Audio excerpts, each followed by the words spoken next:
Well, good morning, everyone, and welcome to our 100th webinar celebration.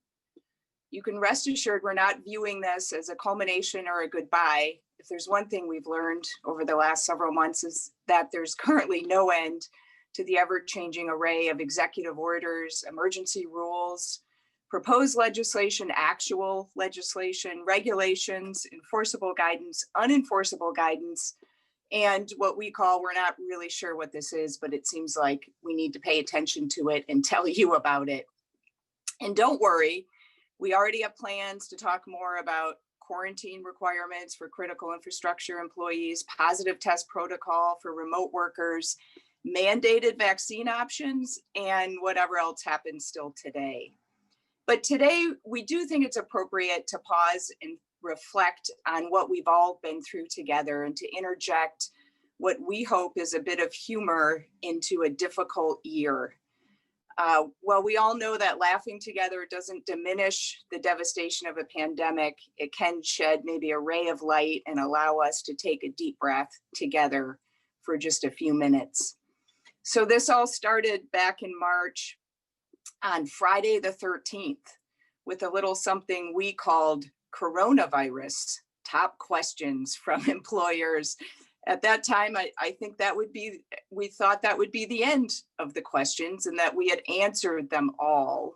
Since that time, we've gathered 100 times with more than a total of 17,000 participants in this completely unanticipated and unplanned united effort to protect our communities and our workplaces from what has now become a devastating global pandemic. We would gather on a Friday to talk about what to do, watch the law change over the weekend, and hoped to get you all back on Monday so that we could tell you to definitely not do that thing. I'm sure some of you remember that. We gathered to talk about executive orders that were issued with much ado and then rescinded 2 days later. We gathered on topics that nobody had ever been interested in before, like unemployment, and topics everyone was more interested in before, like PPP loans. Some of you have joined us more than 50 times. If we were live, we would have a round of applause right now. And by the way, for those of you who responded that you've gathered with us more than 25 or 50 times, we will be sending something your way because we can't ever give you those hours back, but maybe you can look good in some Miller Johnson swag. Let's be honest, lawyers aren't good for much in times of emergencies, but we are so grateful that all of you have given us an opportunity to help in our own very small way. So today we're doing things differently. We're going to spend a bit of time reflecting on where we've been together, and we are going to give our thanks. But first, we want to do something that we always do, and that's to solicit your questions. We know you always have questions to ask, some of which have nothing to do with the actual content of the webinar you've attended. Well, today you get your wish. You can ask whatever you want, and we will gather again on the Tuesday after Thanksgiving, next Tuesday, and answer all of your questions in that webinar. So today we are going to kick things off with a very special guest. Before I tell you who this is, I want to remind you that the word special can have more than one meaning. It may not be what you guys had been hoping, but that's okay. In this case, we use the term special to refer to a colleague who somehow managed to not present at a single one of our first 99 webinars. I think it's more than appropriate that you all finally hear from the one and only Nate Planninga on his year in review. Take it away, Nate. Well, good morning, everybody. I will imagine that you're all saying good morning out loud to your computers. Thank you, Sarah, for that gracious introduction. My colleagues have been calling me special for years, so I think that this particular use of the word is just more of the same. And I think really the penalty for missing the first 99 of these is that I'm supposed to do the entire year in review. But really the joke is on them because I can do this year in review in one slide.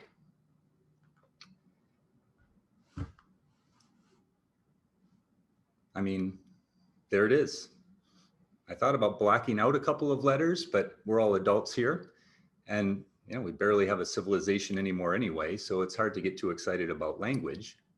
And the misery of this year is that it started out so promisingly. I mean, I think we were all ready to rock and roll. Business was good, economy was strong, winter was light, and our biggest national emergency was murder hornets. And then March hit, much like that arrow.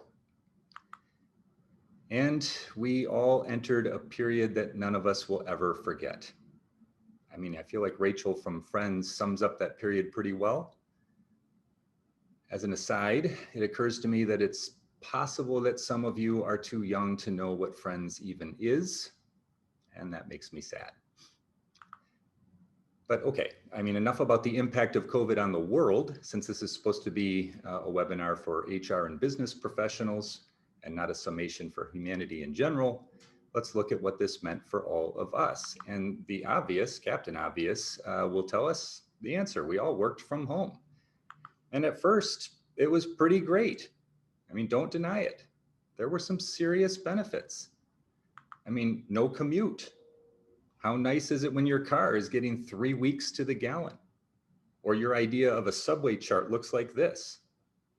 How great is it to roll out of bed at 7:50 a.m. for your 8 a.m. conference call? I'll answer that. It's pretty great. Or maybe not roll out of bed at all. Certainly not worry about ordinary routines. And if we were live, in fact, we should have probably done this as a poll question. We should have done a shower survey to see who went the most days without one. None of you would be honest, of course, but if you were, I'm betting it would shock the senses, maybe literally. And hey, you didn't have to face anyone you didn't like, especially the ones with excruciating early morning energy who greet you at the door on Monday morning and start drilling you about your weekend. If you are one of those people, please just dial it down a little. Seriously, you've been warned. Dial it down. And heck, forget about commutes or having to interact with coworkers. You really didn't have to do anything you didn't want to do. I mean, from the waist down anyway. It started a bona fide fashion trend. Business on the top, comfy on the bottom. And if we're being honest with one another, some of us didn't always do our actual work. Only occasionally, I'm sure. And even when we were working, we enjoyed unusual flexibility, luxurious midday naps, and regular access to alcohol. This calendar look familiar to any of you? I mean, it's hard to avoid the fact that pink seems to be the dominant color on this chart. Harder yet to avoid the fact that it's true. All in all, it was a pretty good deal.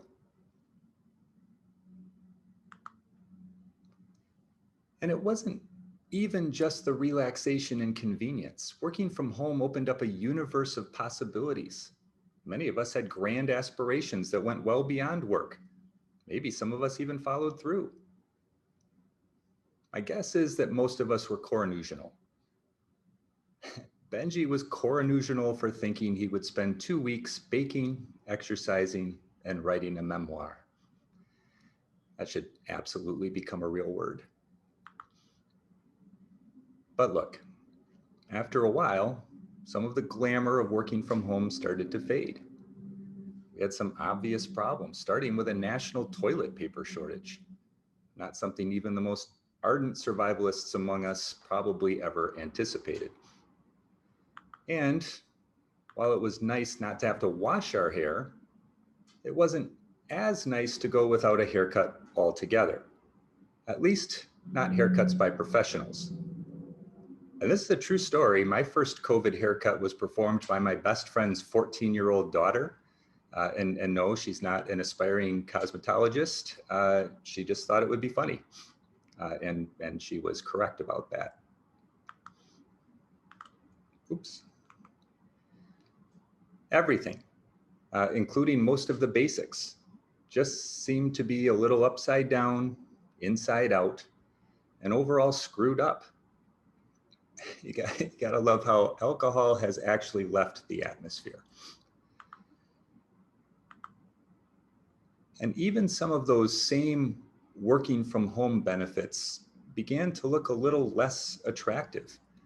I mean, with or without a commute, we still had to show up for work, which somehow still seemed difficult to do sometimes.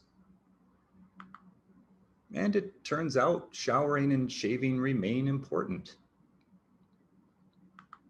It likewise turns out we still had some annoying coworkers. And both of those kids are awesome, but the one on the right is just fantastic. Look at that little tot, that's awesome. We tried to provide clear notice to our coworkers of our new policies and protocols, often supplementing them with helpful Q&As. Piece of fruit, I don't know what's for dinner. But the adjustment was hard for some associates, and we had to occasionally apply progressive discipline or transfer them off-site altogether. And let me just give a genuine special call out to all of you with school-age kids. You are bona fide superheroes. I don't know how you did it or are now doing it again. It's amazing. It also turned out that remote connections weren't always ideal. I would be willing to bet that everyone on this call would be able to fill out every single box on this bingo card with your personal experiences just since March.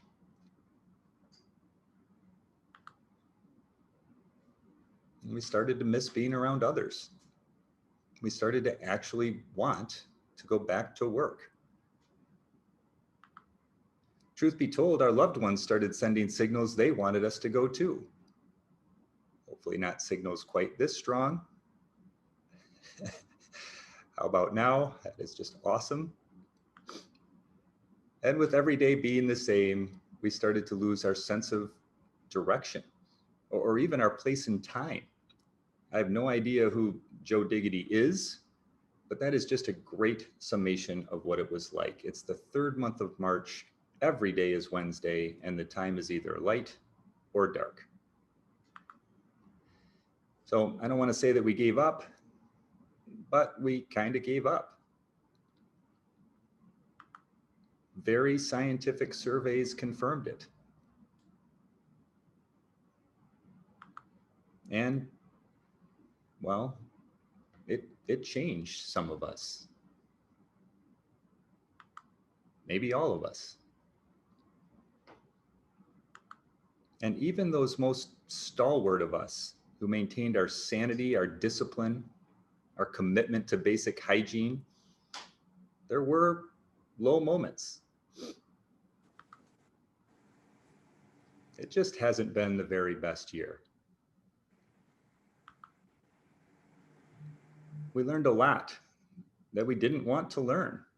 I mean, you think about all of the words and phrases that were simply not part of our lexicon in January, including the FFCRA, including Public Act 238, including 192 executive orders. We learned a lot that we didn't want to learn, and a lot that we can't wait to forget. And some of us learned harder lessons. Families in West Michigan have been devastated by COVID-19, and our attempt to shed light on some of the work-related matters, some of the morass that we've all been through, is not an attempt to make light of COVID itself or of the true suffering that it has wrought. The toll it has taken on this country has been extraordinary. But for today, we want to continue to focus on where we've been in terms of everyday work, share some stories we hope you can relate to, and find some cause to be thankful Because while we have miles to go, and while the road ahead still looks rough, we have come a long way. And I think we've all learned something about ourselves, about our communities, and about traits like adaptability and perseverance and cooperation. I'm proud to live and work in West Michigan, and I'm thankful for the chance to do both with all of you.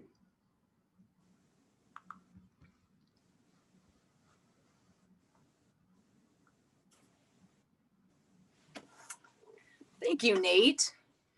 I'm glad to see that Nate found his jacket way in the back of his closet, apparently. And part of me wants to ask Nate to stand up and show us what he's wearing on the bottom, but I think that's too big of a risk. So I'm not going to do that today. Well, next up is Sandy Andre, and it certainly would not be a Miller Johnson COVID-19 webinar without Sandy. There's no question that Sandy is the employment section brains behind this operation. We've come to assume that Sandy is telepathic because she tells the rest of us about legal changes before they can be found anywhere else, sometimes I think before they were even issued or signed. It's a personal point of pride that I once emailed the employment section about a new executive order before Sandy did. She was in a client meeting and I only beat her by 5 minutes, but still. I think many of you will identify with Sandy when she shares a bit about her experience as someone who naively raised her hand to help with a webinar on this coronavirus thing because it sounded fun and ended up an expert in areas that might require a medical degree in normal times. Well, Sandy joins us. Let's do a quick poll here on a scale of 1 to 5. How's everyone feeling? It looks like we've got most folks saying not quite sure yet. So glad to see we've got more who are ready to take on the day than are looking for more sleep. Sandy. Thanks, Sarah. That's really kind. I'll start first with a little bit about my background so you can understand why in the heck would I raise my hand for this. So as some of you know, in my former life, I was an HR professional like all of you. And I think all of us HR professionals kind of have a natural bend of being the helpers, right? I always think back to Mr. Rogers and the lesson of look for the helpers. And I always feel like that's us as HR professionals. So we're never the ones on the front lines, but we're always the ones supporting those on the front lines. So that's a little bit of a background. So as Sarah mentioned, our work on this started back in February when Sarah approached me and said, you know, can you help me with a webinar? We're starting to get clients asking questions about coronavirus, and I think we need to put something together. And we thought, sure, let's schedule that for about a week out, because a week is the minimum amount of time we would need to prepare a webinar and turn it around and make it something polished enough to share with our clients and with our community. And so, as Sarah mentioned, the title of that was Top 10 Questions. And I'll tell you that the file name was called the Coronavirus Webinar, because certainly we would only need to have one coronavirus webinar in 2020. So top 10 questions and answers. And I'll tell you, in the week from the time we set the date to when we actually had the webinar, we changed the questions that we were receiving because those changed. And we certainly changed the answers we were prepared to give because those were changing too. And so by the time that we actually had the webinar, the first cases here in Michigan had been diagnosed and Governor Whitmer had declared a state of emergency only a few days before. And while we were doing the webinar on Friday, March 13th, the first gathering restriction executive order was issued while we were doing the webinar. And I remember we thought that that was such breaking news. And so we regrouped after the webinar and we thought, you know, I think there's going to be more of these executive orders. So we should assign somebody to just watch them and let the rest of the section know if there's any changes, because we need to kind of be keeping an eye on that. And so what I didn't know at the time, right, I raised my hand because again, I have a natural bend to kind of be a helper. Okay, our clients need something, my colleagues need something, how can I help? I can do that. I can be the one to watch the executive orders, no problem. And so certainly what I couldn't have imagined at the time, what none of us certainly could have imagined at the time, was the how rapidly things would start to change between executive orders, emergency rules, all of those pieces. And so when we talk about the skills that we've developed that we didn't intend to develop over the last year, I certainly have now learned how to run comparisons between version 1, version 10, version 20, what's different. Sometimes as I'm sitting here in my home office, I find myself feeling like I'm having like an existential crisis thinking, what does the word atypical mean? And why is that important? Why is it important for my colleagues and my clients? Some of those pieces. And so I now subscribe to the most random listservs that you could possibly imagine, because we want to make sure that we're getting all of the information that we can and out to you all as quickly as we can. I have more tabs open on my desktop than most of my colleagues are comfortable with. And I have had one tell me when I share my screen with him on Zoom calls that it just plain stresses him out and I must close them if I'm going to share my screen with him. But just so that all of you know, our goal, right, has always been to try to wade through all of those things. What's the story behind the story? What's important and what's not, to give you guys the bullet points, because you're the ones out there. You're the ones out there doing the things and supporting those on the front lines. And so as we head into this season, we've been through a lot together. We probably still have a lot that we'll get through together before we're all on the other side of this. And we just want you to know that we're thankful that you turned to us, and we're so grateful for the opportunity to continue to serve you in this way. And so everyone stay safe and stay well. And thank you for everything you've done. Just a reminder, everybody, don't forget to use the Q&A to ask whatever questions you have and want us to answer in the next webinar. Next up, we're going to hear from Kathy Tracy. Kathy is the fearless leader of our employment section and does her best to make sure that the advice we're giving is consistent and correct, a task that one might describe as chasing squirrels in a hurricane, of course. And I know many of you can identify with that description because you are all doing the same thing. There's no doubt that Kathy is the best person to reflect on how our advice has evolved over the last 8 months. And Kathy, take it away. Thanks, Sarah. So yeah, I just wanted to take a couple minutes to talk about this crazy journey that we've been on together and express my appreciation on behalf of our section to all of our clients who have hung in there with us as we have tried our level best to stay on top of these things. Keep in mind, I mean, back in the old days, which I can hardly even remember at this point, we labor and employment lawyers spent most of our time talking about things like the Civil Rights Act of 1964, or the relatively recent Family and Medical Leave Act of 1995.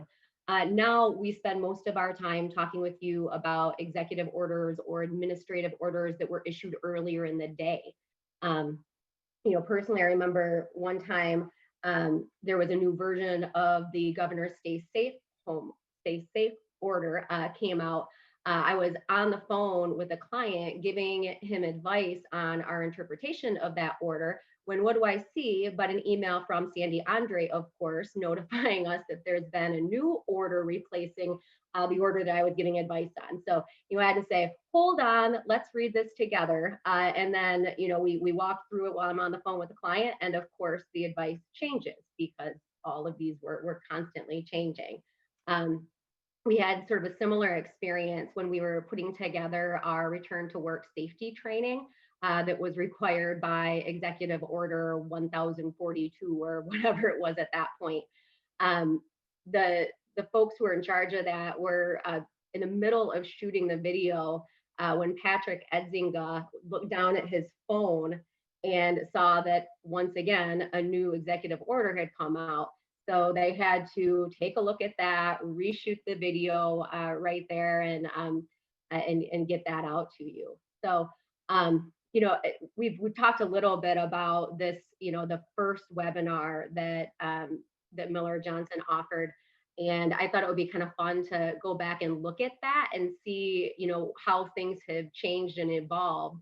As you probably heard earlier, that first webinar was led by Sarah Willie and Sandy Andre. And I have to say, when I went back, I was expecting to see a lot of places where their advice and their prognostications had changed, you know, because while Sarah and Sandy are brilliant, this has been a roller coaster. But really, the vast majority of things they say still holds true. Like, I think, you know, they repeatedly said, hey, look at the CDC guidance. One thing I did laugh off the bat on, though, was Sarah at the beginning shared that the latest and coolest term for coronavirus has evolved from COVID-19 to C-19. And Sarah and Sandy did their level best for the rest of the seminar to make C-19 happen. But I don't know if I'm dating myself, but for any of you who have watched Mean Girls, it was sort of like Fetch. They were unable to make C-19 happen. So we're still calling it COVID-19 or COVID. I was also struck by some of the advice on taking temperatures. I remember even before that webinar, we had a lot of discussions as a section about you know, whether employers should be taking their employees' temperatures. And at first we were like, of course not. Why would you do that? That's a medical examination that's prohibited by the ADA.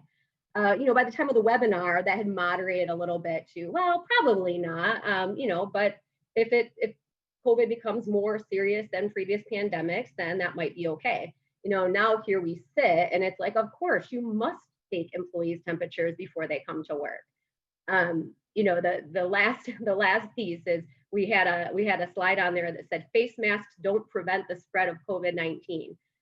So obviously our legal interpretations and advice have developed and sometimes changed completely over the last 9 months.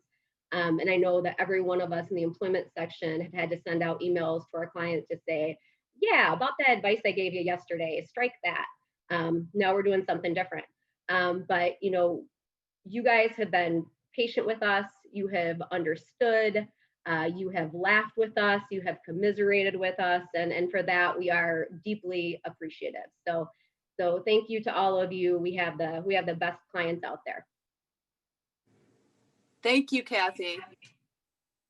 It is funny. I remember back at the beginning of March getting a question from a client about whether they could consider taking or should consider taking employees' temperatures before they arrived at work. And I just, I have to be honest, I laughed out loud at the absurdity of the idea that an employer would do that.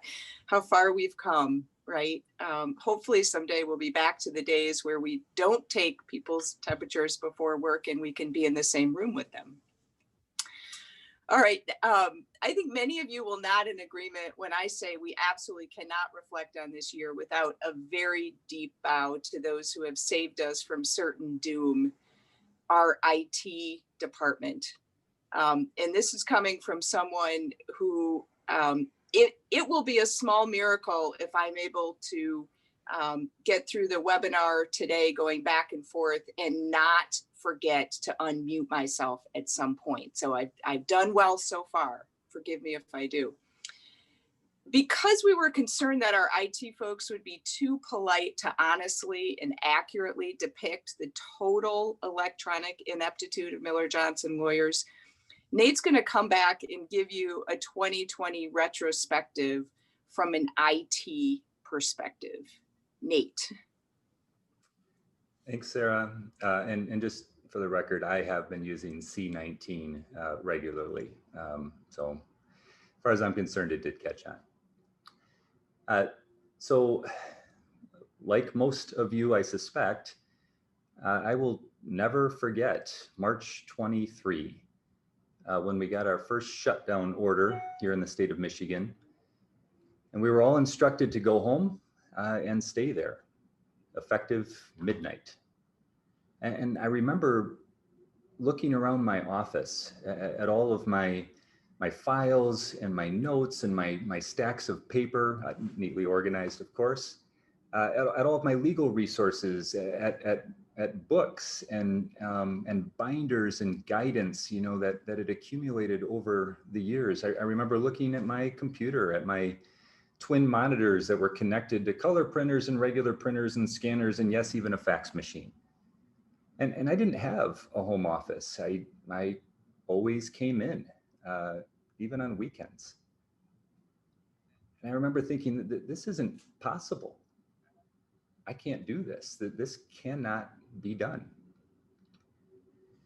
And meanwhile, our IT group was having a similar conversation. They were trying to figure out how to take almost 200 users out of the office. And we had just added a Detroit office over the course of several carefully planned weeks. And the amount of work that was involved there was daunting. Now our IT group was looking at essentially forming 200 brand new branch offices and doing it literally overnight. And they had safety concerns, security concerns, monitoring concerns, performance concerns, support concerns. And in addition to all of those sort of foundational issues, each of these newly minted branch officers had their own independent needs and requests. And most of them were attorneys. And how do I put this gently? Attorneys are not as a whole, shall we say, a sophisticated group of users. We are instead an embarrassing combination of hopelessly needy and shamelessly demanding. We're like teenagers who cannot find any of our socks and demand that our parents produce us socks immediately. That analogy provided free of charge by my daughter just last week. So these 200 new offices were no easy task. I mean, the challenges were ferocious, but our group did it. I mean, our group somehow managed to take a system comprised of a hub out by the Grand Rapids Airport and spokes in our three main offices in Grand Rapids, Detroit, and Kalamazoo, and get it working for and supporting everyone working from home. And I mean, they cannibalized our training room of every monitor, every keyboard, every mouse, every wire. They set up daily training instructions, videos, Q&As. The help desk essentially became a major news station on election night. They did all kinds of additional things that I still don't even understand, even though they've tried to explain it to me many times. And their home offices adapted along with it. Here is a picture of one of our IT employees' actual home office at the start of shutdown. And here is a picture of what it looks like today. And for the last 8 months, our attorneys, our paralegals, our administrators, our support staff have overwhelmingly worked from home for long stretches, almost exclusively worked from home. And thanks to our IT group, that has been not only possible, it has been made easy, at least on our end. On our end, it's been astonishingly smooth. Now, that is not to say that there haven't been some issues in talking to IT and some of my colleagues. I was sort of disturbingly quickly able to put together 10 examples of some working from home snafus for Miller Johnson attorneys. We're not using their names because we're hoping that you will continue to call these people for legal advice. Some of these may mirror your experiences. Number one, a lawyer who propped her iPhone on her coffee cup in order to achieve a better angle for a Zoom meeting. Of course, her iPhone fell into her coffee. Number two, a lawyer who repeatedly called IT because he could not connect to a Teams meeting.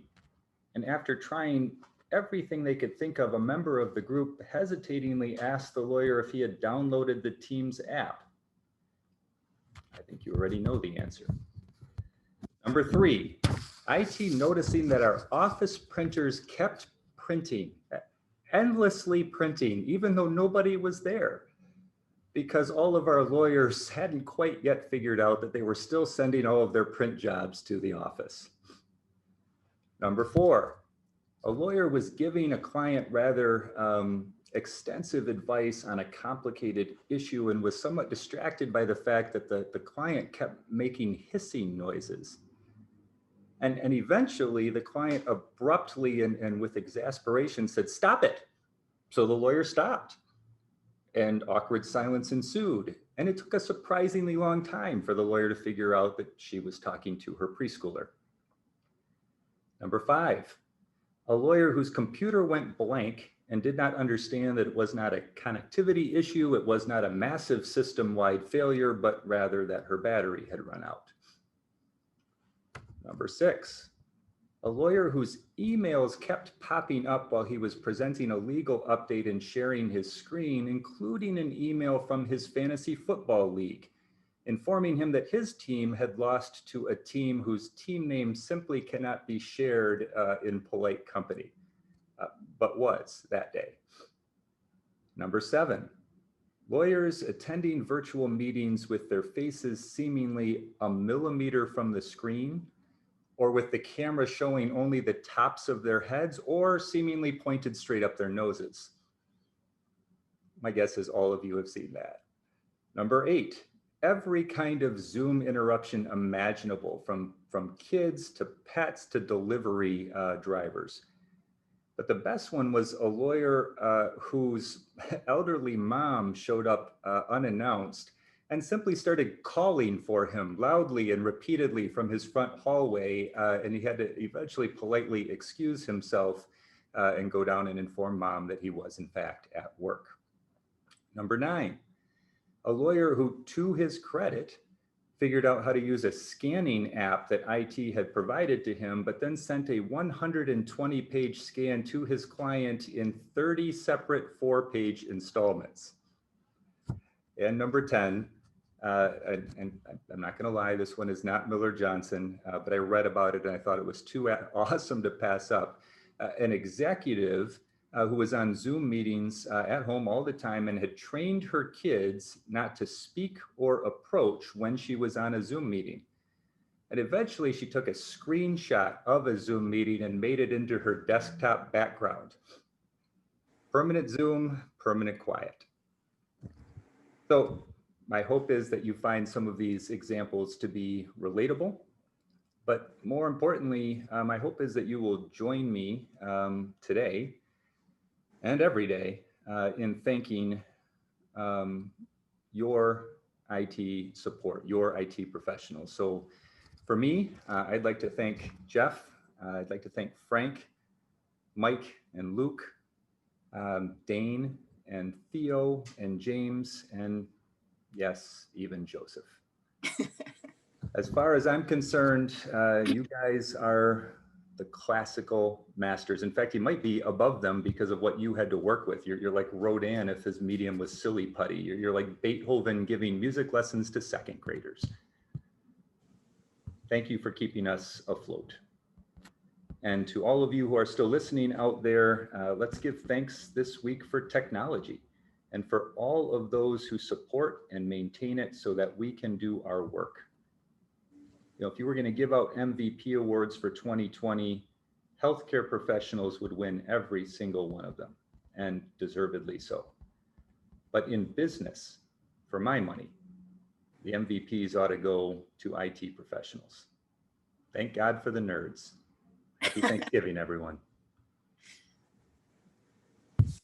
Thank you, Nate. That's a special kind of compliment to have a lawyer call you a nerd, I think. All right, next up is David Boudet.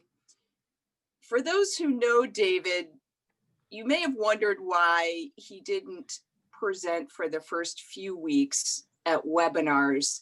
And it probably won't surprise you to hear that that was because we had to first confirm that we wouldn't be subject to FCC fines before he was cleared to present. And while it's true that David likes to use colorful language to make his point from time to time, He's actually better known as a connector and a uniter. And so when the ground shook beneath us last March, David assembled something he called Team 19, literally overnight, and sparked a movement that, among other things, is now 100 webinars and counting. David's going to share a few of his thoughts about community and connectedness. David. Thank you, Sarah, for those generous and overly kind words.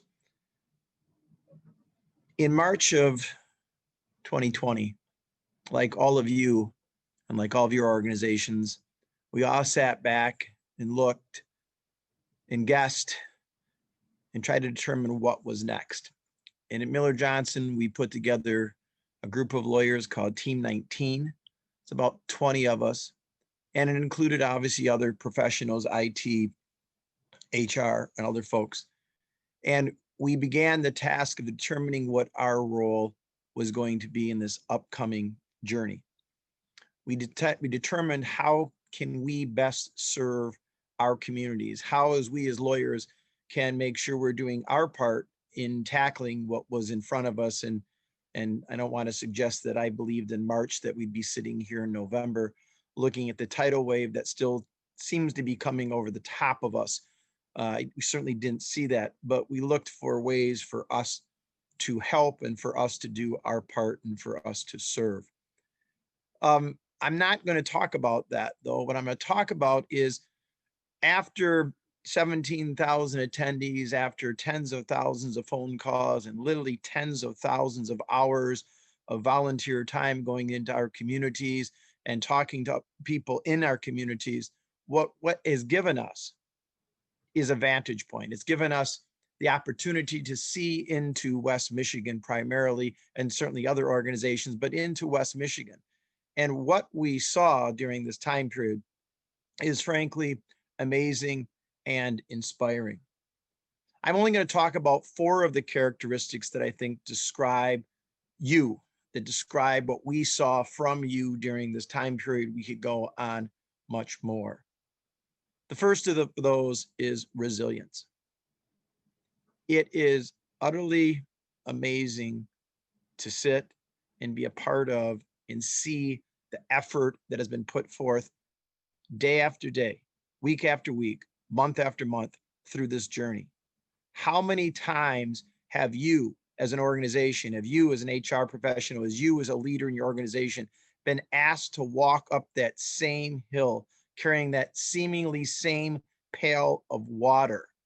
And yet here you are, again, another Monday, again, another webinar, again, another change in state law. But again, you continue to face this, chin up, strong back, moving forward, doing your level best. The second characteristic is empathy. Empathy is something I think seems to be, if you look in the media, in short supply, and I disagree with that.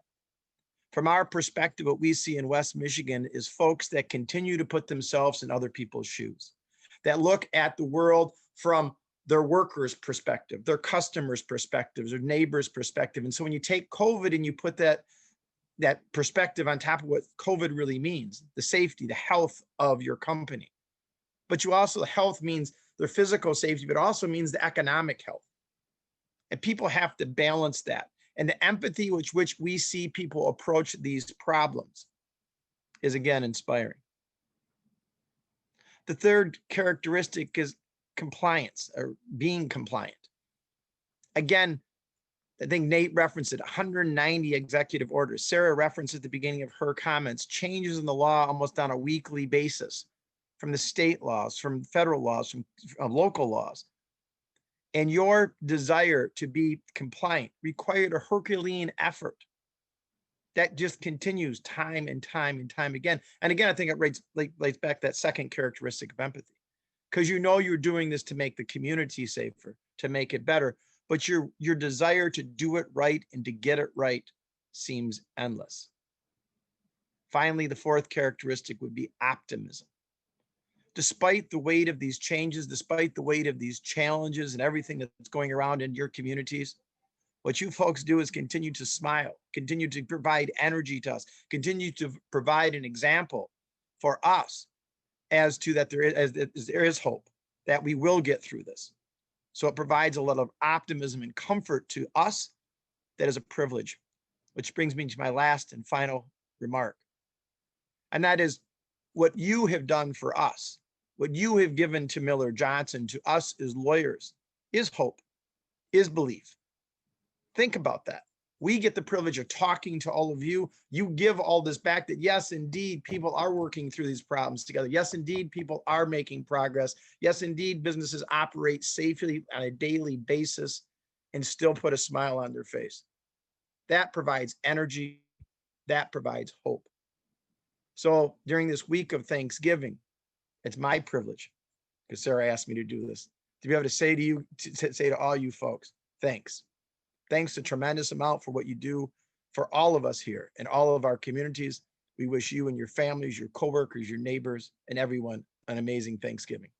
Thank you, David. All right, well, we saved who we believe is probably your favorite speaker for last, Eric Daly. We know Eric is your favorite because he's the one who patiently and calmly explained over and over again, as rules and guidance changed, how to access business saving forgivable loans and tax credits. Well, the rest of us talked about executive orders and shutdowns and COVID protocols. Eric is as brilliant a lawyer as you might imagine him to be, but what you may not know about him is that he is an even better person. Eric is a giver in the very best sense. So for that reason, we think he is the best person to give you all our genuine thanks. Eric. Well, thank you very much, Sarah. Those are very kind words, and I so appreciate them coming from you, especially. And I want to echo the gratitude for our IT team and all the other administrative team members and associates and other partners who have contributed to our webinars. But most of all, in closing today's program, we want to once again thank all of the clients and community members who have participated in our webinars. You really do run the gamut from manufacturers, healthcare providers, educators, food producers, among many other essential businesses and organizations.